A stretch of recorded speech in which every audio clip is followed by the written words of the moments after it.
ओम स्वस्ति पंथावनुचरेम सूर्या चंद्रमसा विव पुनर्ददता हंता जानता संगमे मही। सिया राम मैं सब जग जानी, करहूं प्रणाम जोड़ जुग पानी। राम कहानी जो मैंने जानी, अर्थात राम से मर्यादा पुरुषोत्तम श्री राम बनने की दिव्य गौरव गाथा में मैं राजेश्वर सिंघल आप सभी का हार्दिक अभिनंदन करता हूं। राम कथा के इस अंक से हम श्री राम के जन्म की कथा का शुभारंभ करने जा रहे हैं, अर्थात पुत्र कामेष्टि यज्ञ का रहस्योद्घाटन करने का प्रयास करेंगे। वर्तमान में जो रामायण का पठन पाठन है या जो उल्लेख मिलता है, जो समाज में प्रचलन में है, उसमें सिर्फ इतनी ही बात होती है कि महाराज दशरथ की आयु काफी हो चली है, लेकिन संतान के अभाव से वो दुखी हैं। संतान चाहते हैं, इसलिए वो श्रृंगी ऋषि को बुलाकर संतान प्राप्ति के उद्देश्य से पुत्र काम या कहिए पुत्र कामेष्टि यज्ञ कराते हैं। उस यज्ञ के प्रसाद रूप में अग्निदेव प्रसन्न होकर खीर प्रदान करते हैं और वह खीर जो पुत्र कामेष्टि यज्ञ के ब्रह्मा है, वो प्रसाद रूप में महाराज दशरथ को प्रदान करते हैं और महाराज दशरथ उस दिव्य प्रसाद रूपी खीर को अपनी रानियों में बांटते हैं और कालांतर में ईश्वर कृपा से उनको 4 पुत्र रत्नों की प्राप्ति होती है। देवी कौशल्या से श्री राम की, देवी कैकेयी से भरत जी की और देवी सुमित्रा से लक्ष्मण व शत्रुघ्न की। बस इतना ही उल्लेख आजकल का वर्तमान जो स्वरूप है वो राम जन्म कथा का यही उल्लेख मिलता है। बड़े आश्चर्य की बात है कि आज वर्तमान में जब घर घर में राम है, जब घर घर में राम की पूजा है, तब वो जो दर्द था महाराज दशरथ को संतानहीनता का, उसका लेश मात्र भी हमारे समाज में दिखलाई नहीं पड़ता है। आज का हमारा समाज राम कथा से बिल्कुल विपरीत आचरण कर रहा है। यानी महाराज दशरथ संतान के अभाव से पीड़ित हैं और आज का समाज संतान के प्रति उदासीन हो चला है। तथाकथित जो सभ्य समाज है, जिसे पढ़ा लिखा समाज भी कहना चाहिए, उनके अंदर जो प्रजनन या जनसंख्या की वृद्धि दर है वो ऋणात्मक है, नेगेटिव है। राम कथा के अनुयायी आज इस संतान प्रजनन की जो दर है उससे घटित है, उससे कम है, नेगेटिव में है।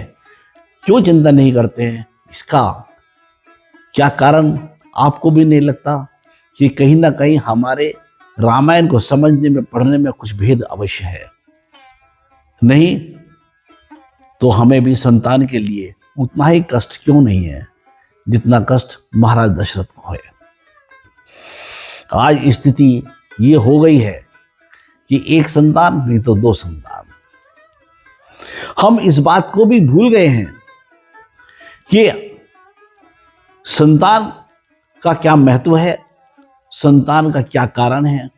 सिर्फ एक बात दिखती है जो प्रचलन में है कि हमारे जरा अवस्था में संतान हमारी देखभाल करेगी, हमारे उदर पूर्ति का, खाने पीने का ख्याल रखेगी, चिकित्सा आदि की सुविधा का ख्याल रखेगी। और पश्चिमी सभ्यता ने उसका तोड़ निकाल करके रख दिया कि आपको संतान की आवश्यकता ही नहीं है, आप बीमार हैं तो अपना मेडिकल इंश्योरेंस कराइए, आपकी चिकित्सा की जिम्मेदारी हम लेंगे। आपको खाना पीना नहीं मिल रहा है ठीक से तो हमें पैसा दीजिए, उसकी जिम्मेदारी हम लेंगे। बुढ़ापे में कोई साथ नहीं है, लड़के छोड़ करके चले गए हैं, बच्चे छोड़ करके चले गए हैं, तो एज केयर सेंटर को नहीं, हमारे पास आइए, हम आपको देंगे। तो क्या संतान की कामना इसीलिए की जाती है? अगर ऐसी ही बात होती तो जब महाराज दशरथ की मृत्यु हुई उस समय उनके चारों प्रिय पुत्रों में से एक भी पुत्र नहीं था। तो क्या महाराज दशरथ ने संतान की कामना की थी और जो इतना बड़ा यज्ञ कराया था तो क्या वो निष्फल हुआ? कुछ ऐसे प्रश्न हैं जो परोक्ष हैं और मैं इस दिव्य राम जन्म कथा से उन्हीं प्रश्नों की तरफ आपका ध्यान आकर्षित करना चाहता हूं। केवल एक संतान की घटती हुई संख्या ही हमारे समाज का कारण नहीं है, इसके पीछे एक कारण और भी है और वो कारण है संस्कारहीनता। हमारा जो सनातन वांग में है वो तो मरने के बाद भी पितरों के खाने पीने की व्यवस्था की बात करता है। फिर ऐसी स्थिति आज क्यों है? कहीं ना कहीं हमने जो रामायण है, जो रामायण का मैसेज है, जो उसका संदेश है, जो कहना चाहते हैं, उसको हमने कहीं भुला तो नहीं दिया है? क्या संतान की उपलब्धि या संतान को पाना अपने भविष्य को सिक्योर करना मात्र ही है? ऐसे कई प्रश्न मेरे मन में भी उठे। इसके अलावा भी और कई प्रश्न उठे, इसकी चर्चा हम आप साथ करेंगे। दूसरी बात, आज के परिप्रेक्ष्य में अगर बात करें तो लोग बात कहते हैं कि सब विवाह देर से हो रहे हैं इसलिए भी संतान कम होने में कारण है। मैं मानता हूं ये कारण है, लेकिन मित्रों जब श्री राम वन में गए तो उनकी आयु 27 वर्ष की थी और जब लौटे तो उनकी आयु 41 वर्ष की थी। फिर भी उनको पुत्र रत्नों की प्राप्ति हुई। लेकिन आज का समाज सिर्फ और सिर्फ इस बात के लिए एक मिथ्या बहाने ढूंढ रहा है और उसके पीछे कारण नहीं है। एक और सोच, जैसे मैंने अभी कहा कि पश्चिमी सभ्यता ने हमें बताया कि तुम्हारे खाने का इंतजाम, तुम्हारी चिकित्सा सुविधा का इंतजाम, वो सब हमने आपके लिए कर दिया है। इस तरह से भी आज की जो नई जनरेशन है, नई पीढ़ी है, ये संतान उत्पत्ति से ही विमुख होती चली जा रही है। कुछ पीढ़ी के नौजवान तो संतान चाहते ही नहीं है और जो चाहते हैं वो बस एक या दो। मित्रों इस कथा के माध्यम से जो बताएंगे वो तो है ही है।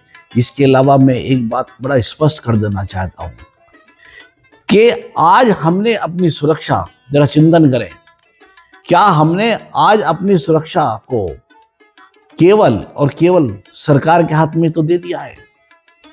अगर गंभीरता पूर्वक इस अपनी सुरक्षा की हम बात करें, किसी भी समाज को कोई भी सरकार सुरक्षा नहीं दे सकती है। कंपनसेशन तो दे सकती है, मृत्यु के बाद में कुछ ना कुछ सहायता राशि से दे सकती है, लेकिन सुरक्षा नहीं दे सकती। सुरक्षा देने के लिए आपका अपना समाज और समाज के अंदर परिवार और परिवार की संख्या पर ही निर्भर रहना पड़ता है। अगर समाज है परिवार है तो ही सुरक्षा है, अगर ऐसा नहीं है तो सुरक्षा नहीं है। ये एक प्रश्न बीच में आया तो मैंने आपके सामने शेयर किया। फिर हम रामायण की तरफ दोबारा चलते हैं। पश्चिमी भोगवाद ने सिर्फ वैवाहिक संबंध को भोग और भोग तक सीमित कर दिया है। उन्होंने चाहे स्त्री हो और पुरुष केवल और केवल लेबर तक सीमित कर दिया है। जो प्रजनन काल है वो लेबर बनाने के लिए उसने उसका सबका विनाश कर दिया है। वर्तमान स्थिति में जीडीपी की गिनती में भी जो घर की महिलाएं हैं, जो संतान उत्पन्न करती है, जो घर का काम करती है, उनका कोई योगदान नहीं है। ये पश्चिमी टेम्पलेट है। अब इस विषय में कि पुत्र कामेष्टि यज्ञ के विषय में और संतान प्राप्ति के विषय में जो जो प्रश्न मेरे मन में आ रहे हैं, जिन विषयों का हम आने वाले अपने अंकों में चित्रण करने का प्रयास करेंगे, समीक्षा करने का प्रयास करेंगे, उन प्रश्नों के ऊपर मैं आपका ध्यान आकर्षित करना चाहता हूं। नंबर पहला प्रश्न कि संतान का तात्पर्य क्या है? केवल और केवल अपने भविष्य की सुरक्षा करना इसलिए संतान प्राप्ति है, या इसके पीछे कुछ गूढ़ार्थ भी है? दूसरा कि क्या पुत्र कामेष्टि यज्ञ विशुद्ध रूप से काम्यक और एक धार्मिक अनुष्ठान है, या इसके पीछे कोई वैज्ञानिक और सामाजिक उद्देश्य भी है? तीसरा कि क्या अग्नि में आहुति डालकर उससे यज्ञ प्रसाद की प्राप्ति करना और उसको खा लेना ही गर्भ प्राप्ति का एक साधन है? चौथा कि संतान प्राप्ति के लिए चाहे कोई भी उपाय हो, वो परिवार की समस्या व समाधान है। फिर कहने का तात्पर्य है कि संतान की जो उत्पत्ति है ये बिल्कुल केवल और केवल विशुद्ध रूप से एक पारिवारिक मामला है। फिर महाराज दशरथ ने इतनी बड़ी सभा, देश विदेशों के सब प्रतिनिधि उस अनुष्ठान में क्यों बुलाए? इतना बड़ा आयोजन करने की क्या आवश्यकता थी? तीसरा कि इस यज्ञ के आयोजन में या पुत्र कामेष्टि जो अनुष्ठान है, इसको यज्ञ की संज्ञा क्यों दी गई? और यहां पर इस यज्ञ के उपरांत महारानी कैकेयी ने श्रृंगी ऋषि को, जो यज्ञ के ब्रह्मा है, उनको दक्षिणा में क्या दिया?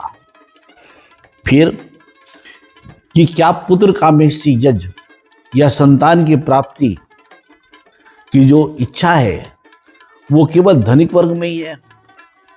तो पुत्र कामेष्टि यज्ञ क्या केवल धनिक वर्ग के लिए और राजा वर्ग के लिए, जो आम साधारण है, क्या उसके लिए नहीं है? और है तो कैसे है?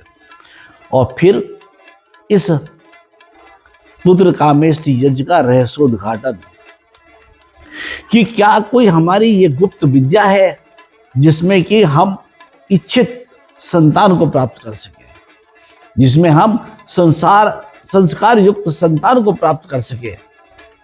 ये कुछ प्रश्न हैं जो मेरे मन में उठते हैं, जिनका उत्तर खोजने का हम प्रयास करेंगे कि इस पुत्र कामेष्टि यज्ञ जो महाराज दशरथ कराया, इसके पीछे भाव क्या है, और वर्तमान में जो हमारा चिंतन है उसकी एक हम तुलनात्मक अध्ययन भी करेंगे कि क्या संतान को प्राप्त करने के लिए जो हमारी आज की जो पीढ़ी विमुख हो रही है, तो क्या उसको ऐसा करना समयोचित है? एक एक कर सब विषयों के ऊपर उठा करके हम वार्तालाप करेंगे। आपको भी मन में अगर कोई प्रश्न आता है हमें अवश्य लिखें, ताकि हम इनका निराकरण इसमें करने का प्रयास करें। ये पुत्र कामेष्टि यज्ञ या श्री राम की जन्म कथा एक बहुत दिव्य कथा है। इसका पुण्य प्रसाद जो उसको सुनेगा उसको अवश्य मिलेगा, क्योंकि उसकी मानसिक सोच और चिंतन में कुछ करेंगे, कुछ परिवर्तन आए, और वो संतान उन्मुख हो और वो संतान भी उसको सुखदायक हो। पुराने लोगों की एक कहावत है, वो कहते हैं कि पहला सुख निरोगी काया, दूजा सुख घर में हो माया, तीजा सुख सतवंती नारी, और चौथे हो औलाद सुखारी। तो ये जो सुखारी जो संतान है ये कैसे प्राप्त हो, ये इस पुत्र कामे सीजज का सार भाव है। ये जो वैज्ञानिक दृष्टिकोण है कि हम संस्कार युक्त अच्छे संतान कैसे पाए, यही रामायण आदि हमारे शास्त्र और सत्य ग्रंथों का सार है। लेकिन जैसा मैंने पहले भी कहा था कि देवाहा यही परोक्ष प्रिया, जो दिव्य पुरुष हैं वो परोक्ष को देखते हैं कि उसके पीछे का भाव क्या है। इसी परोक्ष के ऊपर हम अगले अंक से चर्चा शुरू करेंगे। पहला विषय हमारा ये होगा कि संतान का क्या तात्पर्य है और उसकी महाराज दशरथ को जो इतनी प्रबल अभिलाषा थी वो क्यों थी। आज के लिए इतना ही, अगले अंक में फिर आपसे मिलेंगे। आपके जो भी प्रश्न हैं अवश्य लिखें। अगर आपको मेरी चैनल अच्छी लगती है तो इसको अधिक से अधिक लाइक दीजिए, सब्सक्राइब करिए और आपस में शेयर करिए। मैं आपका आभारी हूँगा। आज के लिए इतना ही। जय श्री राम।